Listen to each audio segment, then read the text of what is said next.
everyone, welcome back to my channel. My name is Shimona, working as an RRB PO. तो जैसे कि आपको पता है कि कल ही RRB PO मेंस का रिज़ल्ट आउट हुआ है एंड जिन भी लोगों का इंटरव्यू के लिए सिलेक्शन हो गया है उनको मैनी मैनी कॉन्ग्रेचुलेशंस।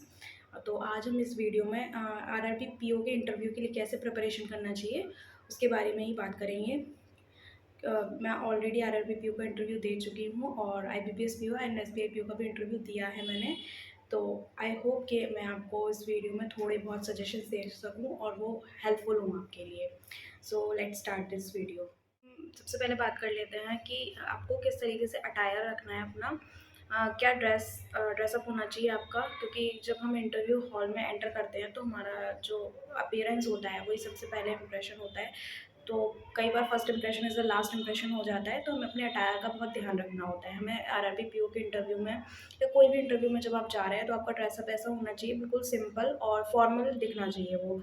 तो अब इसमें मैं आपके साथ अपना पिक्चर अटैच कर दूँगी जो मैंने पहना था RRB PO में इंटरव्यू में, तो आप उससे रेफ़रेंस ले सकते हैं। लड़कियाँ मतलब गर्ल्स उससे रेफ़रेंस ले सकती हैं।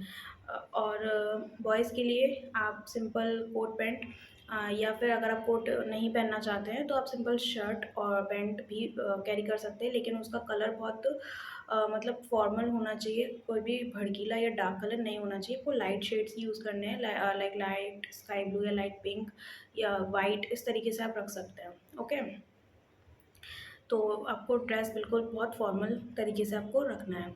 उसके बाद बात कर लेते हैं सोर्सेज़ कि क्या-क्या सोर्सेज़ मैंने यूज़ किए थे और क्या सोर्सेज़ हमें यूज़ करने चाहिए इंटरव्यू प्रिपरेशन के लिए, कितना पढ़ना चाहिए, कितना नहीं पढ़ना चाहिए। बिकॉज़ आपका जो नॉलेज था वो आप प्रीलिम्स और मेंस में नॉलेज टेस्ट करवा चुके हैं। अब बारी है इंटरव्यू की।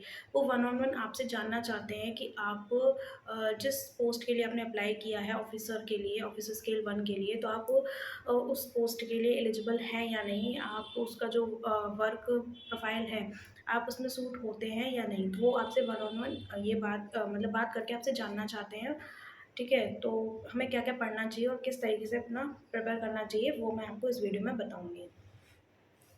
ठीक है, तो सबसे पहले हम बात कर लेते हैं इंट्रोडक्शन की। मोस्टली जो इंटरव्यूज़ स्टार्ट होते हैं वो इंट्रोडक्शन से स्टार्ट होते हैं, like tell me about yourself. तो इस क्वेश्चन को हमें बहुत अच्छे से प्रिपेयर करना चाहिए। ये क्वेश्चन हमारे पूरे इंटरव्यू को किस डायरेक्शन में ले जाएगा उस पे डिपेंड करता है, हम उसमें क्या बोलने वाले हैं अपने इंट्रोडक्शन में। ठीक है, कई बार क्या होता है कि कई लोगों का इंटरव्यू विदाउट इंट्रोडक्शन स्टार्ट हो जाता है कि डायरेक्ट क्वेश्चंस आना स्टार्ट हो जाते हैं वहाँ से, but mostly 90% interviews tell me about yourself से ही स्टार्ट होते हैं।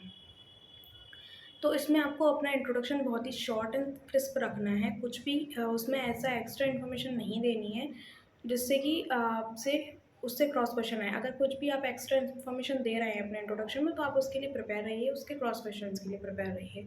अगर आप उसके क्रॉस क्वेश्चंस का आंसर ईज़िली दे पा रहे हैं तो आपका इंटरव्यू में कॉन्फिडेंस अपने आप ही बूस्ट हो जाएगा।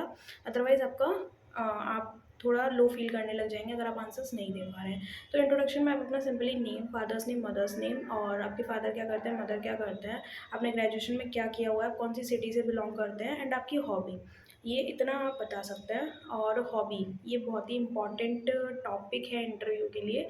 अगर आप अपनी हॉबी में कुछ भी मेंशन कर रहे हैं तो आपको उसके बारे में पता होना चाहिए थोड़ा बहुत, जिससे कि उससे क्योंकि हॉबी से क्रॉस क्वेश्चन आना डेफिनेट होता है। मैंने भी अपनी हॉबी मेंशन की थी इंटरव्यू में, इंट्रोडक्शन में, तो वहाँ से मेरे लिए भी क्वेश्चन आया था, but I was prepare for that. तो इसी वजह से मेरा इंटरव्यू ठीक चला गया था। ठीक है, उसके बाद आपने इंट्रोडक्शन दे दिया, उसके बाद बात आती है कि आपने ग्रेजुएशन में, आप इंट्रोडक्शन में अपना ग्रेजुएशन भी बताने वाले हैं, सब्जेक्ट मेंशन करने वाले हैं, तो आप थोड़ा-सा ग्रेजुएशन में आपने जो भी पढ़ा है उसको थोड़ा-सा ओवरव्यू कर लीजिए। अगर काफ़ी टाइम हो गया उसको आपको ग्रेजुएशन किए हुए, तो थोड़े उसके सब्जेक्ट्स ओवरव्यू कर सकते हैं। और अगर आपने रिसेंटली ग्रेजुएशन किया है तो थोड़ा, अगर आपने कॉमर्स बैकग्राउंड से ग्रेजुएशन किया है तो थोड़ा अच्छे से पढ़ के जाइएगा कॉमर्स की टर्म्स, क्योंकि वहाँ से क्वेश्चन आएँगे आपके पास। ओके, अब बात आती है हमें बैंकिंग अवेयरनेस कितना पढ़ना चाहिए, जनरल अवेयरनेस कितने मंथ का पढ़ना चाहिए। और बहुत सारे बच्चे 6-6 महीने का जनरल अवेयरनेस पढ़ के जाते हैं इंटरव्यू के लिए, वो इतना इम्पॉर्टेंट नहीं है, आप इतना मत पढ़ के जाइए जनरल अवेयरनेस, क्योंकि वो मेंस के लिए ही था। अब आप जो हमारे बर्निंग टॉपिक्स होते हैं, इश्यूज़ होते हैं, हॉट टॉपिक्स होते हैं, आप उनको पढ़िए, वो भी ज़्यादा नहीं, लास्ट अगर आप 1 मंथ का भी कवर कर लेंगे तो वो सफिशिएंट होगा आपके लिए। उसके लिए आप वर्ल्ड अफ़ेयर्स को यूज़ कर सकते हैं और डेली का आप न्यूज़पेपर पढ़ना आप स्टार्ट कर दीजिए। अगर अब तक आपने न्यूज़पेपर नहीं पढ़ा था तो आप न्यूज़पेपर की जो हेडलाइंस होती हैं, फर्स्ट पेज होता है, वो आप थोड़ा पढ़ सकते हैं, और क्योंकि वहाँ से क्वेश्चंस आपसे पूछे जा सकते हैं। और इस तरीके से आप न्यूज़पेपर पढ़ना स्टार्ट कर दीजिए। जो भी आपको जनरल अवेयरनेस बहुत डीप में नहीं करना है, जो हॉट टॉपिक्स हैं उसके बारे में आप पढ़ सकते हैं, ठीक है। और फिर उसके बाद आप मॉक इंटरव्यूज़ दे सकते हैं। मॉक इंटरव्यूज़ के लिए जो मैंने मतलब एक चैनल है यूट्यूब पे, सर सांबा सिवान सर का, वो वहाँ पे मैंने 1-2 मॉक इंटरव्यूज़ दिए थे। वो काफ़ी हेल्पफुल है, वो आपको one on one mock interview session लेते हैं। और कपिल काटपाल सर का मॉक इंटरव्यू परचेज़ कर सकते हैं। या आप घर पे भी प्रैक्टिस कर सकते हैं। घर पे आपका कोई बड़ा भाई या बहन है, आप वहाँ पे प्रैक्टिस कर सकते हैं, थोड़ी वॉकिंग की, बात करने की, आप मिरर के सामने प्रैक्टिस कर सकते हैं। तो इस तरीके से आप इंटरव्यू की प्रैक्टिस कर सकते हैं। अगर आप चाहेंगे कि मैं मॉक इंटरव्यू सेशन कंडक्ट कराऊँ, तो आप कमेंट सेक्शन में बता दीजिएगा।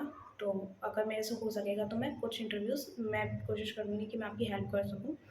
मैं प्रोफेशनल कोई इंटरव्यू तो नहीं ले पाऊँगी, बट मैं आपकी हेल्प कर सकती हूँ।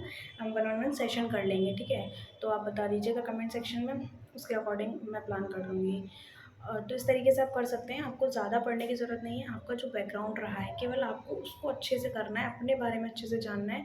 क्योंकि आपको इंटरव्यू में जाके बेसिकली आपको इंटरव्यू में जाके पैनल मेंबर्स को अपने बारे में ही बताना है कि आप किस बैकग्राउंड से हैं, आपकी क्या हॉबीज़ हैं, आप कैसे हैं, क्योंकि आपकी नॉलेज तो वो देख चुके हैं, वो आपको जानना चाहते हैं, ठीक है। थोड़ा-सा आप जनरल अवेयरनेस पढ़ सकते हैं, और बैंकिंग अवेयरनेस, बैंकिंग की कुछ बेसिक टर्म्स होती हैं, लाइक आरबीआई की रेपो रेट वगैरह हो गए, तो रेट्स आप पढ़ के जा सकते हैं। आरबीआई के बारे में थोड़ा पढ़ के जा सकते हैं कि आरबीआई कब स्टैब्लिश हुआ, ओके। और लाइक अगर जैसे हम एसबीआई के इंटरव्यू में जा रहे हैं, तो एसबीआई के बारे में पढ़ के जा सकते हैं। अभी हम आरआरबी पीओ का इंटरव्यू देने जा रहे हैं, तो आरआरबी कब स्टैब्लिश हुए, कौन से एक्ट में स्टैब्लिश हुए, और फर्स्ट आरआरबी कौन सा था, अभी टोटल कितने आरआरबीज़ हैं कंट्री में, लाइक 43 आरआरबीज़ हैं। अगर आप यूपी से इंटरव्यू दे रहे हैं, यूपी में कितने आरआरबीज़ हैं, ठीक है। तो ये सब आप पढ़ सकते हैं। और जिस भी बैंक के लिए, लाइक यूपी में अगर आप जा रहे हैं, तो मोस्टली आर्यवर्त बैंक कंडक्ट कराता है इंटरव्यू। तो आर्यवर्त बैंक के बारे में आप थोड़ा सा पढ़ सकते हैं कि कितने डिस्ट्रिक्ट्स में है, उसका हेड क्वार्टर कहाँ है, उसके चेयरमैन कौन है। तो ये सारा आप पढ़ सकते हैं।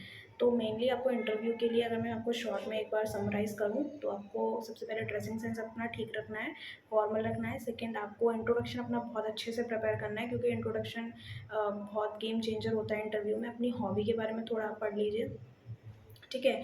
एंड उसके बाद one on one interview session की आप थोड़ा प्रैक्टिस कर लीजिए। आप या तो घर पे प्रैक्टिस कर सकते हैं, या मॉक मॉक इंटरव्यूज़ परचेज़ कर सकते हैं। आप जिस तरीके से भी कंफर्टेबल हैं, आप वो कर सकते हैं। अगर आपको मेरे साथ वन ऑन वन सेशन करने हैं, तो आप उसके लिए कमेंट डाउन कर सकते हैं, ठीक है। तो इस तरीके से आपको इंटरव्यू में बिल्कुल भी पैनिक होने की ज़रूरत नहीं है। जो भी आपको बताना है, बस ट्रुथ बताना है। और बिल्कुल अ, आपको अपने आप को रियल प्रेज़ेंट करना है, जैसे आप हैं बस वैसा प्रेज़ेंट करिए, तो आपका इंटरव्यू बहुत अच्छा जाएगा।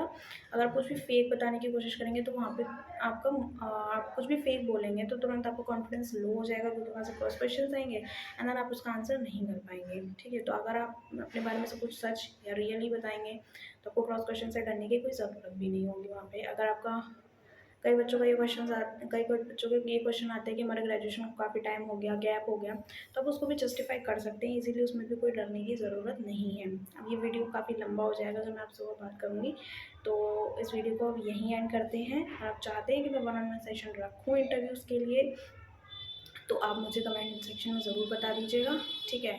हम उसके अकॉर्डिंग फिर करते हैं। एंड इस वीडियो को लाइक कीजिए, शेयर कीजिए एंड सब्सक्राइब कीजिए मेरे चैनल को। और आपको अगर कोई भी डाउट है इंटरव्यू से रिलेटेड, तो आप बिल्कुल फ्री होकर कमेंट डाउन कर सकते हैं, okay. Thank you for watching this video.